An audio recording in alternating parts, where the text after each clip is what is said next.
Welcome to today's deep dive. I'm really excited to get into this one with you because today we're looking at a daily AI news digest from July 30, 2026. Yeah, it's a dense one for sure. It is, yeah. And if you're listening, whether you're, prepping for a tech meeting or you're just insanely curious about where the future is heading, our mission today is to cut through all that dense tech jargon. Right, get to the actual impact. Exactly. We're looking at how artificial intelligence is just radically reshaping three areas of our world that seem completely different. So our physical health, our digital security, and human cultural creativity. Which is quite the spread, I mean. Right. But the source material, this digest, reveals this singular theme underneath it all, which is the awe-inspiring and honestly sometimes daunting power of machine pattern recognition. Yeah, that's the real thread here. And, when you look at this digest, it's this fascinating snapshot. We've got these three distinct arenas, medicine, cybersecurity, fine art. And on the surface, they look completely disconnected. Mm-hmm. Totally different fields. But underneath, they're being driven by the exact same mathematical engine. It's really showing what happens when these algorithms move past just, sorting data to actively interpreting the world, the microscopic, the macroscopic, and even the abstract. Okay, let's unpack this by diving right into the first major story from the digest, because this one is huge. Oh, absolutely. The Journal of Medical Technology just published this groundbreaking study about a new AI algorithm, and it's designed to detect the early signs of Alzheimer's disease just by analyzing brain scans. Yeah, the results they're reporting are incredible. Right. And I mean, we all know AI has been reading x-rays for a while now, But the digest specifically calls the accuracy of this algorithm unprecedented. It does, yeah. So to help you visualize this, I was thinking about it like, imagine a master detective, right? Examining a crime scene, but with this incredibly powerful microscopic lens, spotting these tiny, subtle clues in the brain structure that even the absolute best human doctors would just miss with the naked eye. That's a really good way to think about it. Because historically, an AI reading a scan was just trained to look for a known anomaly. Like a tumor or something obvious. Exactly. A tumor, a bone fracture, something structurally apparent. Right. It was basically playing a digital matching game. Right. But this new algorithm is doing something just far more complex. Yeah. It's using neural networks to analyze the actual pixel density in functional MRIs.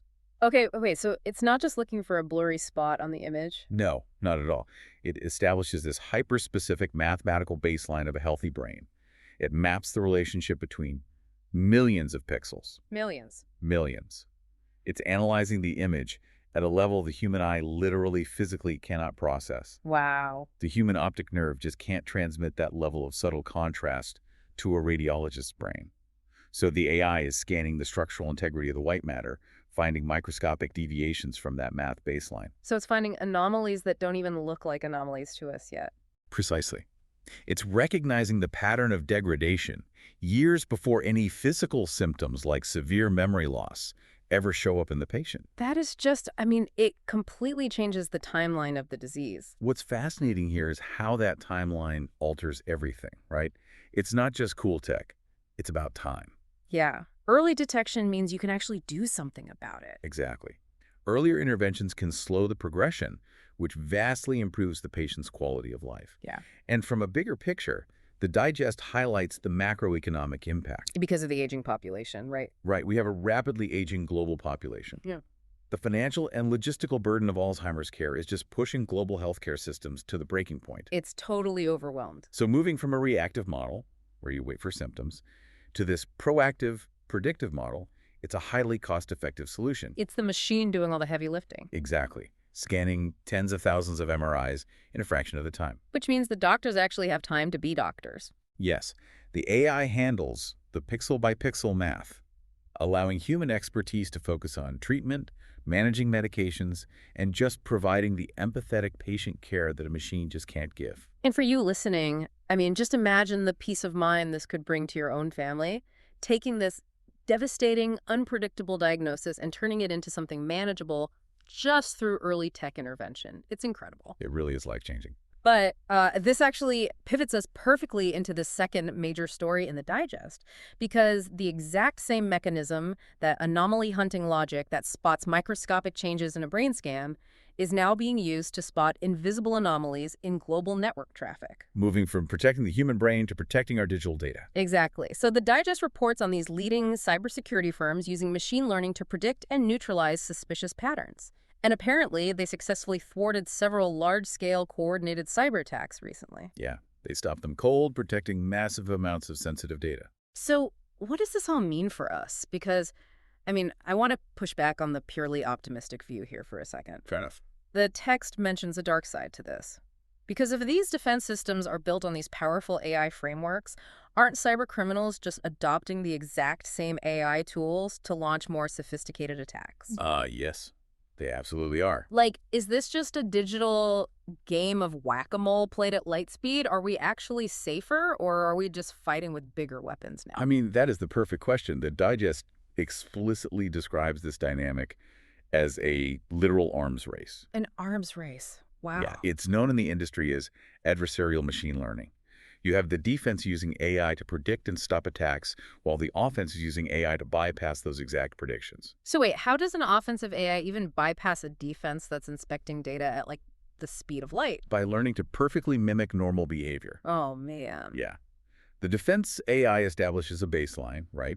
Just like with the brain scans, it maps what a healthy network looks like. Normal login time, standard server requests. Right, okay.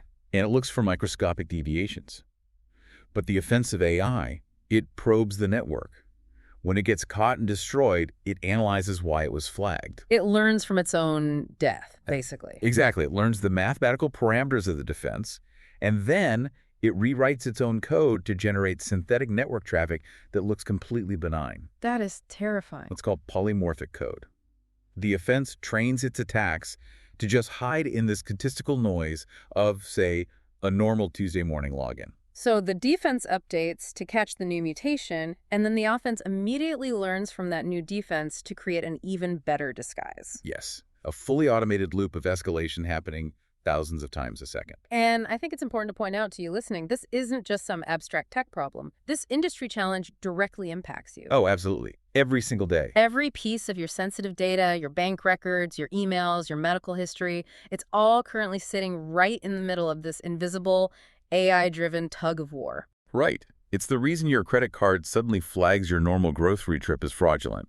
Or why your spam filter randomly lets a dozen phishing emails through. Because the attackers are getting that good at blending in, ensuring these powerful tools are used to protect rather than harm is like the defining challenge of the internet right now. It really is. Yeah. The barrier to entry for highly sophisticated cyber warfare is just getting lower and lower. Well, okay, so we've seen AI master biological patterns, right? And we've seen it master digital code. But here's where it gets really interesting. What happens when a machine tries to master human inspiration? Ah, yes. Yeah. Moving from the battlefield to the auction house. Yes, the final segment of the digest, and this one blew my mind. A digital art piece, created entirely by an AI program, just sold at auction for a staggering amount. Top-tier fine art price. Exactly. And this isn't that weird, warped AI art from a few years ago. This was sophisticated. But I was thinking about it, and the way people talk about AI art generation is often just, it's fundamentally flawed, isn't it? Oh, completely. People have this massive misconception about how it works. Right. They imagine it as this giant digital collage, like I toss 1,000 world-class ingredients into a blender and hit puree. But if I do that, am I a master chef, or is the blender just doing the work? Who's the actual artist? Oh, this raises an important question, but we have to correct that blender analogy first. Okay, correct me. The AI isn't storing a database of classical art and just cutting and pasting pieces together. It's not scraping and mashing up. Not at all. During its training, it analyzes thousands, maybe millions, of pieces of human-created art to understand the mathematical relationships between pixels. There's that math again. Exactly. It maps the rules of composition, color theory, how light interacts with shadow. It plots all of this into a vast mathematical space. Okay, so it's more like, imagine a brilliant composer who spent their whole life studying every single piece of sheet music by Beethoven, Mozart, Bach. Right. That composer doesn't just cut up 3 old songs and tape them together. They've internalized the invisible rules, harmonic tension, rhythm. And they use those rules to write a brand new symphony from scratch. That is a much more accurate analogy. The AI is learning the math of beauty, essentially. It generates entirely novel pixels that resonate on that same aesthetic frequency as human genius. Which, as the digest notes, has sparked this incredibly intense debate among critics. Oh, the art world is tearing itself apart over this. I bet. Because some critics are saying this AI piece actually possesses a unique blend of innovation and technical skill. It's not just copying, it's pushing boundaries. But this challenges our most fundamental perceptions of creativity, doesn't it? Like, what does originality even mean if the output is generated by an algorithm trained on past human genius? Can a machine actually be an author? That is the philosophical dilemma right there. And it really makes you think about your own feelings about art. Like for you listening, would you feel moved to tears by a painting if you knew a machine painted it? Right. If you know there is no human emotion, no heartbreak, no lived experience behind the canvas, does that change its value to you? We have this emotional contract with a canvas, right?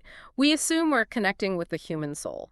But the auction results clearly show that, for some collectors at least, the financial value is absolutely there. The aesthetic result is flawless. It's just wild to think about. It really is. Well, let's quickly recap the journey we just took in this deep dive, because we covered a lot of ground today from this one daily digest. We really did. It's a wide spectrum. We went from the incredible life-saving potential of AI in early Alzheimer's detection. Relieving the strain on healthcare systems. Exactly. To the high-stakes, invisible arms race of cybersecurity happening in our global networks. That constant tug of war over our personal data. Right. And finally, into these deep philosophical debates surrounding machine-generated art and what authorship even means anymore. And I think the big takeaway here for everyone listening is that AI is no longer just this distant sci-fi concept. No, it's here. It's here. It is an active participant in our reality right now. It promises to touch every single aspect of our lives, offering this really complex web of opportunities and challenges. Well said. But before we sign off, I want to leave you, the listener, with one final kind of provocative thought to mull over. Oh, I like these. What do you have? Okay, so it builds on the art discussion we just had, but from a slightly different angle. Okay, go for it. So we know the AI that sold its art for that staggering amount, it had to learn by analyzing thousands of classical human-made paintings, right? Right. It trained on human genius. Exactly. Human emotion was the baseline data. But as AI generates more and more of the world's art and media, future AI programs will inevitably have to start training on data sets that are heavily populated by AI-generated art. Ah, yes. The synthetic data loop. Right. So if machines eventually stop learning from human emotion and start learning only from other machines, will artificial creativity eventually loop back on itself and just lose its humanity entirely? That is a haunting thought. What happens when the algorithm only learns from the algorithm? Exactly. Does it just amplify its own biases until it's just, I don't know, meaningless noise? It's definitely something to think about the next time you see a flawless image on your feed. Absolutely. Well, thank you so much for joining us for this deep dive. Stay curious, keep exploring, and we'll see you on the next deep dive into the fascinating world of information.